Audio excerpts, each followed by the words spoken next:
Hi, everybody. Welcome to a Fireside Chat with Nadine and Steve. I'm Steve. So I'm looking forward to this Fireside Chat because Nadine is a very energetic person. Hopefully, I can catch up with Nadine. Okay, so I'll introduce myself, and then Nadine will introduce herself, and we'll just let the discussion dialogue start to flow. How about that? Okay, so number one, thank you everybody for joining here. And then my name is Steve. I'm the founder and CTO of SensorUp. I'm also a professor in the Rogers Internet of Things Research Chair. I've been involved in OGC development process since I was a master's student, and then it's 2002. And then basically I grew up in OGC, and then yeah, and it's really I see OGC as a a family. And then yeah, great, Nadine. How about, can you introduce yourself? But also, I'm a startup, founder, right? So if you can talk about, what's new in OGC, and then, what's the, OGC in the past give us an impression about it's old, it's a lot of corporate, but not a lot of startups, right? So if you can describe what's new in OGC now after introduction, that'll be great. Thank you. Yeah, sounds good, Steve. I'll do my best to keep up. And I love that you said you grew up in OGC, because that's what I say too. I say I grew up in OGC. So hi, everybody. Thanks for tuning in to our Fireside Chat. I am Nadine Alameh, the CEO of the Open Geospatial Consortium, OGC. We are a growing community of 500 plus industry, government, and academic members, and we are obsessed. We are dedicated. We are committed to making geospatial information, location information findable, accessible, interoperable, reusable, fair. I think everybody's talking about fair these days. And thank you, Steve. I'm excited to be here with you, doing this with you. And I regret that we're not in person, because that would be so much more on fire. GeoIgnite is actually a very special event for me, because 2 years ago, I was presented with the first ever Diversity and Leadership Awards at GeoIgnite, and it means so much to me, and I can't wait to go back in person next year, hopefully. So let me talk a little bit about OGC, because you asked. Yes, what's new? Yes. Tell us. Is it slow or it's different now? So I am personally fascinated, right, by the range of activities and domains that geospatial is touching these days. And OGC, and I think GeoIgnite also this week, you can see that diversity of domains and applications, from the Internet of Things that I bet you will tell us a lot more about, to new space, one of my other favorites, because this fascinates me. SpaceX, right? They broke the world record in January, what is it, January 24, by launching the most satellites on a single rocket, 143 satellites, which means petabytes of data every day, geospatial data, right? So this is really, really cool. And this is on us. So we are the community that takes this data and puts it together so that people can actually use it.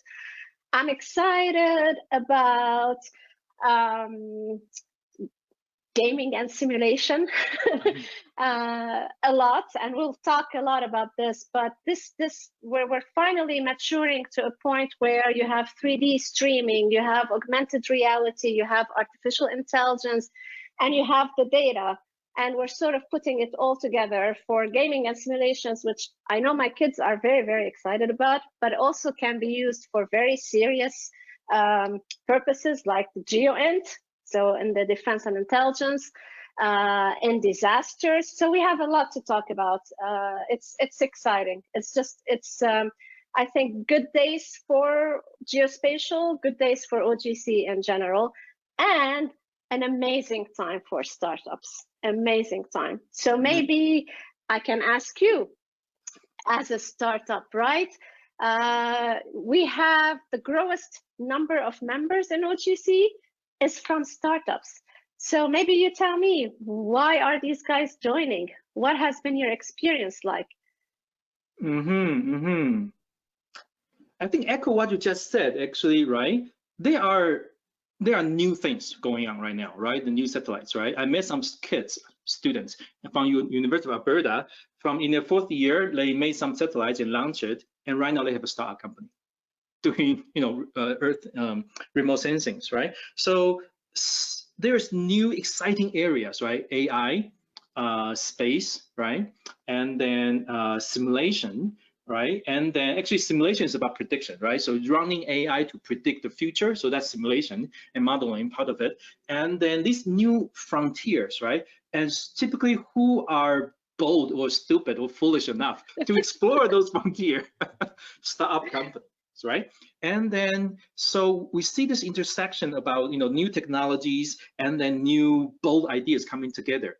And yeah, so we start to see an explosion of startup companies in OGC, right? At least I can say it's why I'm in OGC, right? So I was in OGC as a professor, but I see opportunity of these, sensors, IoT, AI, and simulations. And then so I see opportunity to start my own startup companies. And then so that's why actually by the way, Nadine, I paid 2 memberships, just to let you know. I'm a university member and the startup is a member too, right? Because I want my startup company also join OGC so we can push, we can develop new things and explore. And one more thing, actually, when I was doing, by definition of startup company, that means we are raising funding from somebody very foolish called venture capital. So they dare to put money into us.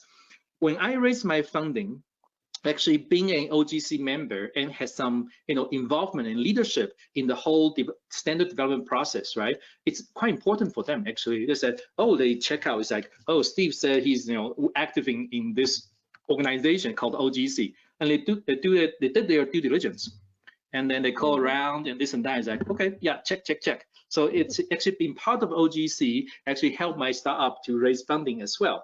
So I guess it's intersection of new problems, new enabling technologies, and new bold ideas. And then so we have the entrepreneurs, right? And they dare to risk.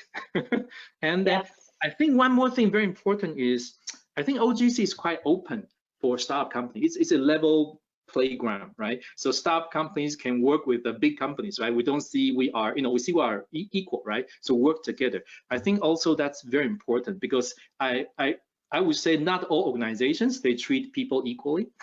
But OGC is a like big family, and we, it's about innovation, it's about openness. So yeah, it's a great place. So I'm not surprised there are new startup companies right now, right? But I have a question for you.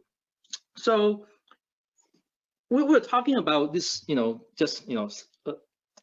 this intersection of some new forces together, new enabling technologies, and it's going to change the world, right? So we heard IoT, Internet of Things, sensors everywhere.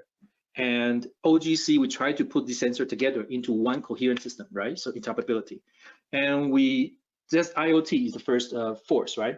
The second force is AI, the computation, right? And of course, OGC and geospatial community, right? We are dealing with a huge amount of data. Of course, we are a big consumer of AI.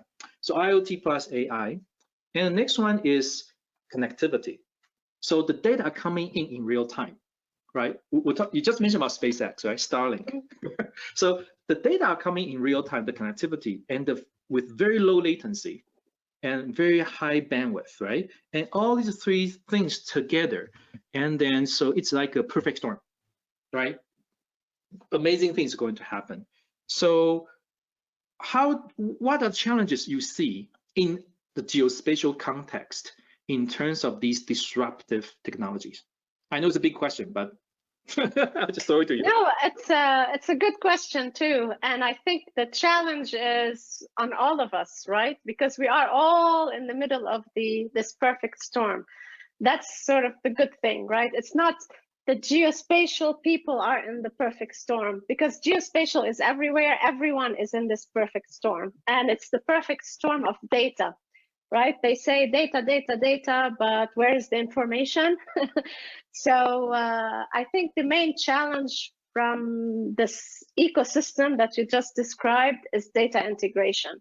How do you connect to all this data so that it's easily integratable right? That's why we're developing the OGC APIs, like the building blocks for maps and tiles and styles. So at least we agree on a foundation, right, for that overwhelming data integration. But the sharing of the data and accessing the data is just step 0, right? And a process of, from data to knowledge. And so we have the challenge of actually making sense of the data itself. And that's why we hear a lot about AI and machine learning, because we cannot, just process and deduct by ourselves. So there's a lot of momentum in there.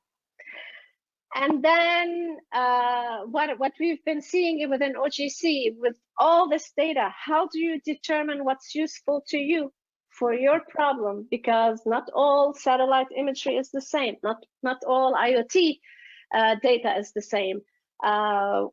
So how do you determine the fit for purpose? So guess what, actually, remember metadata, when people used to go, ugh, metadata?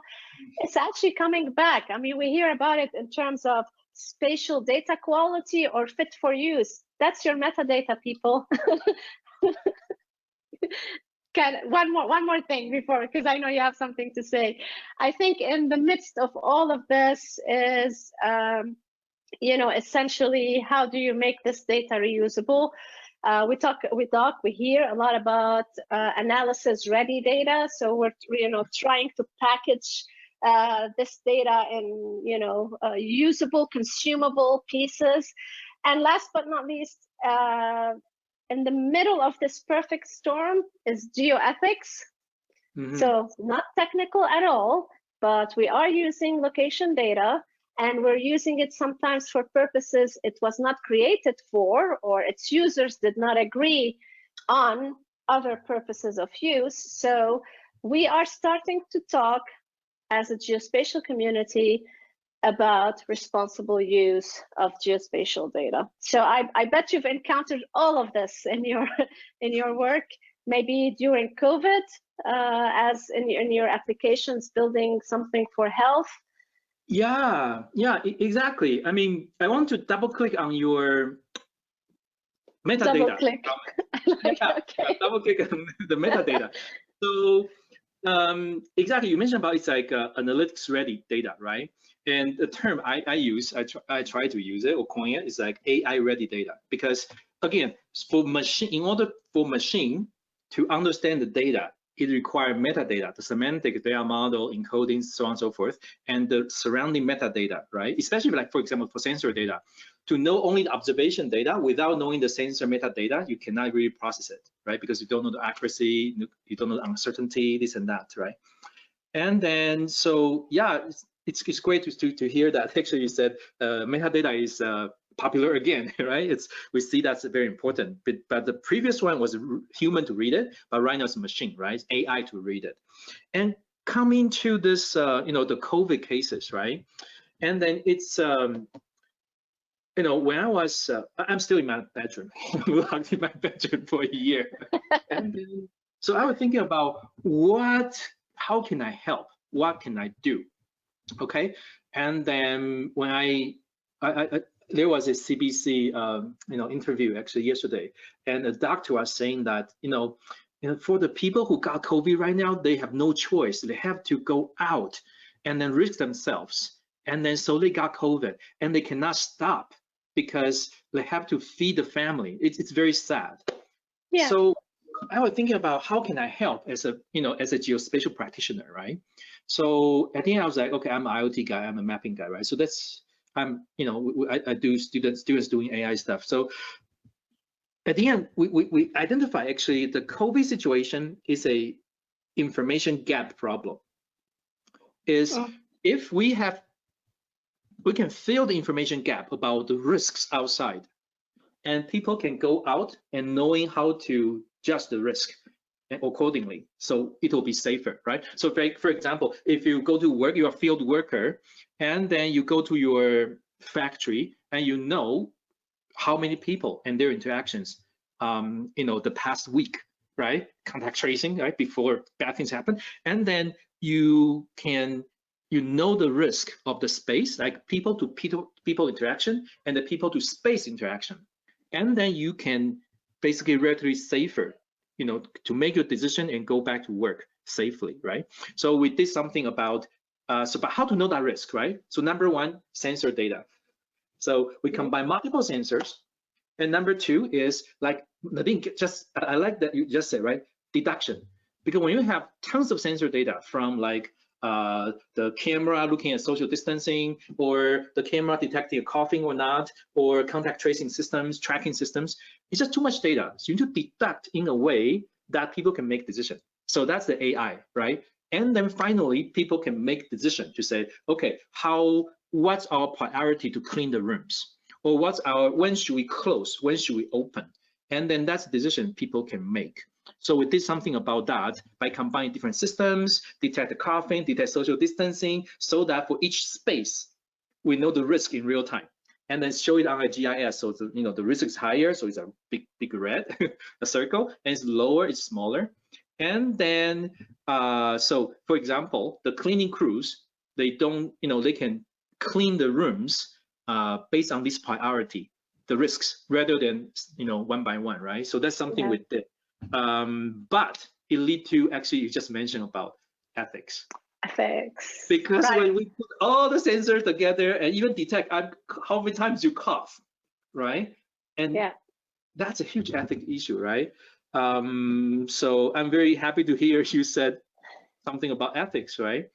Yeah, so I would encourage people, actually, we signed as OGC as supporters of the Locust Charter, right? That's, about the responsible use of location information. So definitely check it out. And also, isn't this what's leading to, maybe computing at the edge, right? The edge computing, that sometimes you don't need to share the data, that some of that analytics or AI could be done at the edge. So it's not being shared, and the deduction could be done at the edge, drawing in just whatever needs to be drawn in terms of data. And then what you bring back is the answer to the question, but not the data, right? So you're not stepping on anybody's privacy, but you're providing the information that they wanted to. Should I go in or should I not go out? Exactly. Rather than trajectories of everybody and going around. Exactly. What you want is the risk. Yes. Right? Yeah, exactly. And actually, it's really cool. It just, again, right? So sorry, I'm a geek, so I'm going to talk about some technology. So for example, like 5G, right? 5G right now, they have something called network slicing. So allow you basically have a pipeline of data, which is very secure. So it never go to the public web, right? And so that, and also it's a very low latency. So you can freely move your processing, like deduction or decision making, from the cloud to the edge, right? Depends on your privacy concerns. In the past, you need to design that in advance, right? But today, I think the trend is really about how can we move that very fluidly and then smoothly, so that you can, this is like highly, it's highly secured, and then or ethical issue data, right? And you move the compute to the front, right, to close to the edge side, right? So again, they are new. No wonder there are new startup companies, right? So new techniques and enabling technologies, right? So allow people to try, right? Sorry, I just have to. No. I love this. That's why, we go back to the startups. I love the startups. I love the energy. I think because finally there's now enough out there so that startups can thrive, right? And this is what I say, at OGC, we're trying to build the foundation so that innovation can thrive. So that's exactly what we're doing. So it's music to my ears. And I love that the startups are essentially engaging. One of the reasons to me that they're engaging in OGC, from what I've observed, is the startups these days are not just building like these cute iPhone apps. They're actually building operational, I call them serious applications, yes, with a lot of data. So the only way you can do this operationally and at scale is by connecting with the rest of the community. And that's why I see them also connecting, right, with organizations and community like the geospatial. And I call it becomes our challenge to develop the standards for for this type of fast ecosystem, or develop the standards at the pace of innovation. right? And we have to all get involved together so that we can develop those standards at the pace of innovation with the startups and beyond. Actually, this is a great point. I'm also a professor, right? So it's in the past decade, it's amazing to see how the fourth year, let's say the fourth year engineering student, right? How much they can do now, right? So the standards, open data allow them to access a lot of data. It was a big problem before. And then now there's a cloud. So they can build a enterprise scale system, cloud native, quite easily and cheaply. And then there is connectivity, so they can hook up a whole bunch of sensors, right? My students, they just finished their capstone project, right? They put a whole bunch of sensors together with edge computing, with NVIDIA. I know.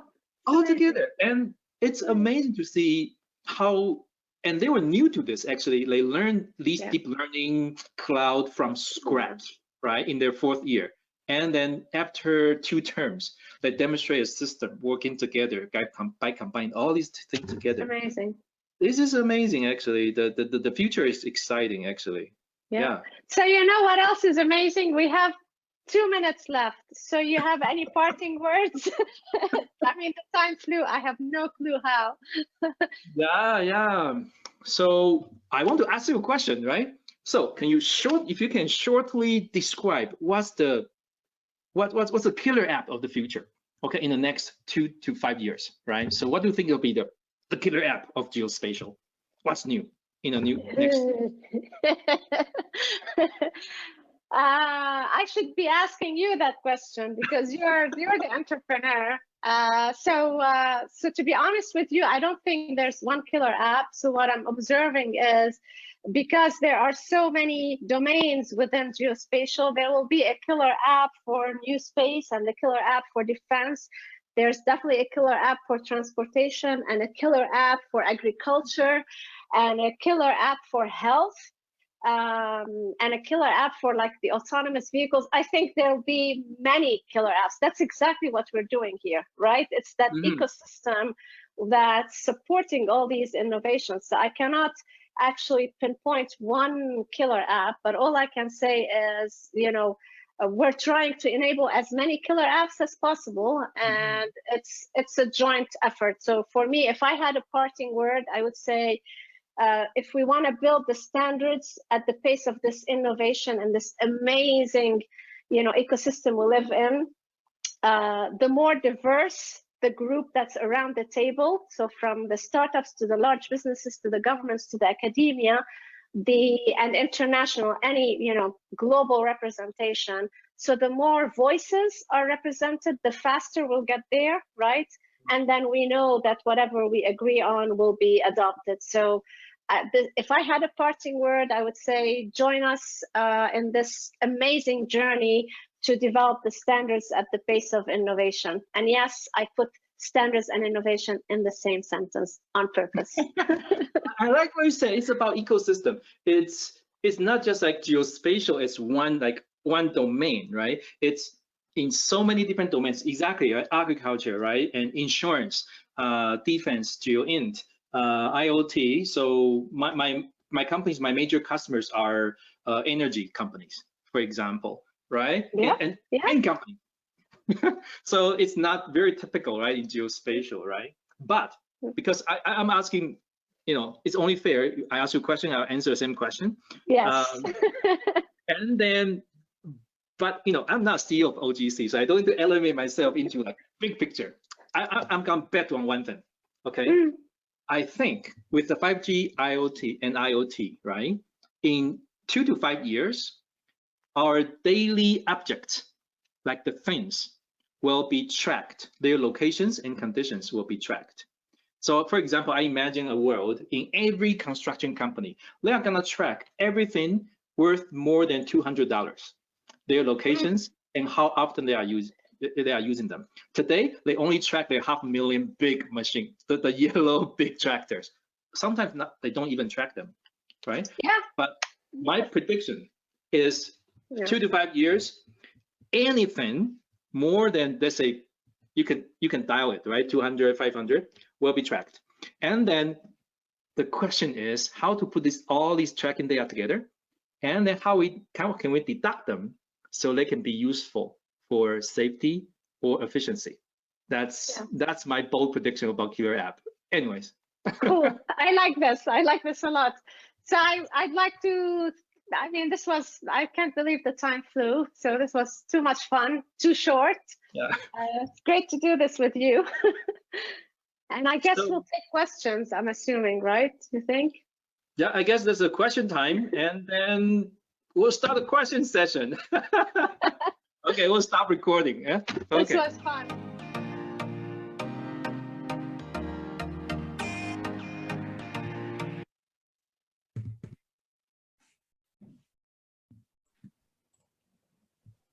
Hello. Hello, John. Hi. Steve, Nadine, thank you so much for being a part of GeoIgnite. Nadine, this is your third time. Steve, this is your first time. We're so happy to have you with us. Yeah, we're here. We're gathering safely. We're still getting together. We're still having discussions. It's important. Thank you so much for that really energetic and fascinating discussion. I'd like to jump right into the Q&A. We've got a question from Jeff Zeiss. I think, Steve, you'd like to take that on, and then maybe we'll get a perspective from Nadine. Yeah, so the question is, can you talk about how the last few years, the OGC become more developer friendly? Right, adopting standard tools like GitHub used by developer and so on and so forth, right? So actually, yes, it's the traditional OGC web services, right? It's quite heavy, right? I'm a developer. I used to be a developer, so I kind of like hate it. Sorry, and then so actually, give you an example. When I developed a SensorThings API, right, with the working group, right, and our first goal is to make it developer friendly, and our bar is for the developers who, for the first time when they saw the API in action, they can start using it without even reading the spec. And that's a good developer experience. And I would say actually the OGC API new generation, of course, SensorThings API, we kind of achieved that. If you're a developer, you look at it, it's like, I can start to, work on it, right? And then if you stuck, right, you read the API documentation. And then I think we achieve a very major milestone. And of course, it echoes what Nadine said, right? It's about speed, it's about the pace, about innovation, right? The faster we can enable these developers, they are the new magicians, right, in this world. And then the more good things we're gonna see. Nadine? Cool. Yes, no, thank you. So first of all, John, I want to really thank you for your determination, your resilience in putting this event together. It just keeps getting better year per year. And next time we get together, all of us here on the line, I see there are like 150 people. It's really inspiring. So thank you. And thank you, Jeff Zeiss, for the question. This is the future, the implementer-friendly standards.